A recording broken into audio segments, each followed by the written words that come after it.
7월 26일 수요일 오늘의 말씀은 사도행전 15장 1절에서 11절의 말씀입니다.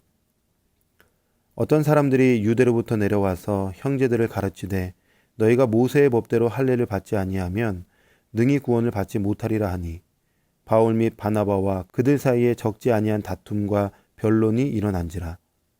형제들이 이 문제에 대하여 바울과 바나바와 및 그 중에 몇 사람을 예루살렘에 있는 사도와 장로들에게 보내기로 작정하니라.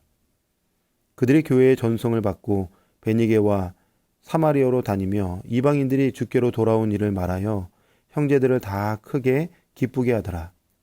예루살렘에 이르러 교회와 사도와 장로들에게 영접을 받고 하나님이 자기들과 함께 계셔 행하신 모든 일을 말하매 바리새파 중에 어떤 믿는 사람이 일어나 말하되 이방인에게 할례를 행하고 모세의 율법을 지키라 명하는 것이 마땅하다 아니라. 사도와 장로들이 이 일을 의논하러 모여 많은 변론이 있은 후에 베드로가 일어나 말하되 형제들아 너희도 알거니와 하나님이 이방인들로 내 입에서 복음의 말씀을 들어 믿게 하시려고 오래전부터 너희 가운데서 나를 택하시고 또 마음을 아신 하나님이 우리에게와 같이 그들에게도 성령을 주어 증언하시고 믿음으로 그들의 마음을 깨끗이 하사 그들이나 우리나 차별하지 아니하셨느니라. 그런데 지금 너희가 어찌하여 하나님을 시험하여 우리 조상과 우리도 능히 매지 못하던 멍에를 제자들의 목에 두려느냐. 그러나 우리는 그들이 우리와 동일하게 주 예수의 은혜로 구원받는 줄을 믿노라 하니라. 아멘. 사도행전 15장은 예루살렘 총회에 관한 말씀의 내용입니다. 예루살렘 총회는 기독교 역사상 최초의 종교회의인데 이방인들로 인해 발생한 문제를 논의하기 위해 개최된 총회입니다. 이 총회는 교회를 든든히 세워가고 믿는 자의 수를 더해가는 아주 소중한 회의였습니다. 오늘은 예루살렘 총회가 열리게 된 배경의 말씀을 함께 살펴보고 그 의미를 함께 고민해 보려고 합니다. 초대교회 안에는 여전히 유대 그리스도인들 안에 율법주의가 팽배히 자리 잡고 있었어요. 율법을 지켜야 한다는 율법주의가 강력하게 그들의 마음 중심 가운데 있었던 거죠. 그래서 구원에 있어서도 그들은 무엇을 강조했느냐? 1절의 말씀에 보니까 어떤 사람들이 유대로부터 내려와서 형제들을 가르치되 너희가 모세의 법대로 할례를 받지 아니하면 능히 구원을 받지 못하리라 하니. 구원을 받으려면 무엇을 받아야 되는가? 할례를 받아야 한다는 것입니다. 할례 없는 구원은 있을 수 없다라고 얘기한 거죠. 즉 여전히 율법의 틀 안에서 그들이 신앙생활하고 있었다는 것입니다. 믿음이냐 율법이냐 이 문제에 있어서 초대교회는 아주 심각하게 고민에 빠졌던 것입니다.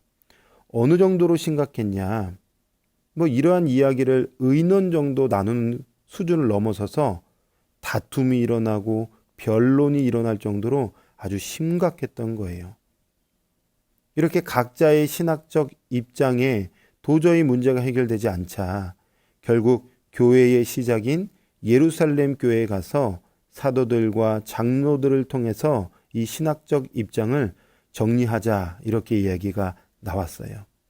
화두의 중심에 있었던 바울과 바나바는 이제 예루살렘으로 갑니다. 예루살렘에 도착한 바울과 바나바는 사도와 장로들에게 선교를 통해 이방인들에게 임한 하나님의 구원의 역사를 보고하고 진짜 중요한 이제 이 구원 문제를 논의하기 시작해요. 당연하지만 구원 문제가 얼마나 중요했던지 많은 신학적 이야기가 오고 갔습니다. 어느 정도 오고 간 것 같아요. 이때 하나님이 미리 오래전 하나님의 손길을 경험케 하셨고 경험했던 베드로가 종지부를 찍습니다. 베드로는 고넬료 사건을 끄집어서 이야기해요. 그리고 교회 역사에 있어서 가장 중요한 구원 문제를 아주 공식화, 공론화하면서 이야기를 하죠. 11절에 그러나 우리는 그들이 우리와 동일하게 주 예수의 은혜로 구원받는 줄을 믿노라 하니라. 9절에 믿음으로 그들의 마음을 깨끗이 하사 그들이나 우리나 차별하지 아니하셨느니라. 아멘. 구원은 전적인 하나님의 은혜요 선물이라는 것입니다. 우리의 공로나 행위나 착함이나 윤리나 도덕성으로 구원을 받는다는 것이 아니죠.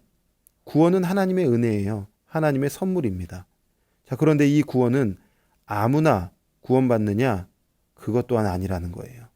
9절의 말씀에 보니까 믿음으로 받는 거예요. 복음의 내용을 알고 복음에 대한 신뢰를 보일 때에 구원의 역사가 이루어진다는 것입니다. 믿음의 성도 여러분, 성경의 강조점이 무엇일까요? 구원입니다. 구속사를 강조하고 있어요. 그런데 이때 중요한 것이 무엇이냐? 이 구원은 하나님의 전적인 은혜일 뿐만 아니라 믿음으로 나오는 자, 믿음으로 반응하는 자가 구원받는 거예요. 초대교회는 이 신학적 정립을 했던 것입니다. 이 안에 할례는 없어요. 모세의 율법은 없습니다. 오직 율법을 완성하시고 성취하신 그리스도 예수를 믿는 그 믿음으로 말미암아 우리는 구원을 받는 것입니다. 그리고 이 구원의 방주 안에 들어온 사람들은 신앙생활하면서 아주 중요한 것이 있는데 빌립보서 2장 12절에 이렇게 말씀하십니다. 항상 복종하여 두렵고 떨림으로 너희 구원을 이루어 가라. 구원의 주체이신 예수 그리스도를 날마다 경험하고 닮아감으로 우리는 구원을 완성해 가는 것입니다. 자, 그러려면 신자의 오늘은 그리스도를 아는 일에 힘쓰는 오늘이 되어야 하는 것입니다.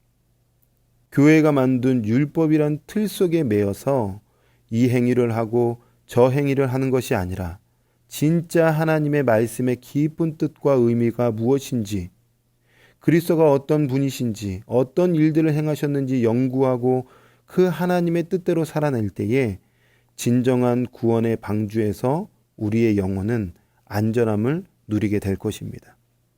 믿음의 성도 여러분, 우리는 어느 순간인가 우리 안에 이 율법에 매여서 신앙생활을 하고 있지 않는지 돌아봐야 할 것입니다. 우리도 참 많은 율법을 만들어내요.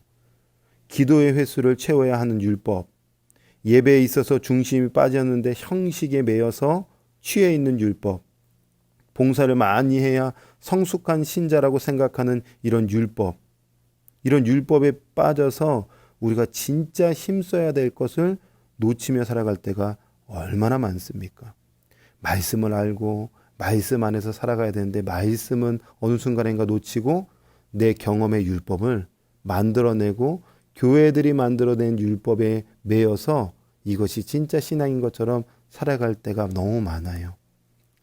자, 오늘 하루, 아니 평생에 우리는 구원을 완성하신 예수 그리스도를 아는 일에 힘쓰며 닮아가는 일에 힘쓰며 살아갈 때에 하나님께서 우리의 영혼을 날로 성장시켜 주실 것입니다. 우리를 이끌어 주시는 주 예수 그리스도를 오늘도 깊이 바라보면서 주님 알아가는 하루가 되게 해달라고 간절한 마음으로 소망하며 주님과 동행하는 그런 멋진 하루가 되기를 주님의 이름으로 축원합니다. 아멘. 기도하겠습니다. 하나님, 오늘도 귀한 말씀 우리에게 주셔서 감사합니다. 우리가 신앙생활하면서 어느 순간 우리 안에 율법을 만들어내고 틀을 만들어내서 거기에 가둬진 채 진짜 진리의 말씀을 알지 못한 채 살아가고 있지는 않은지 돌아보게 됩니다. 주의 말씀이 우리의 신앙의 1순위가 되게 하시고 그 말씀의 뜻대로 살아갈 수 있는 순종의 삶이 되게 하여 주시옵소서. 언제나 함께 하시는 하나님께 감사드리며 예수 그리스도의 이름으로 기도합니다. 아멘.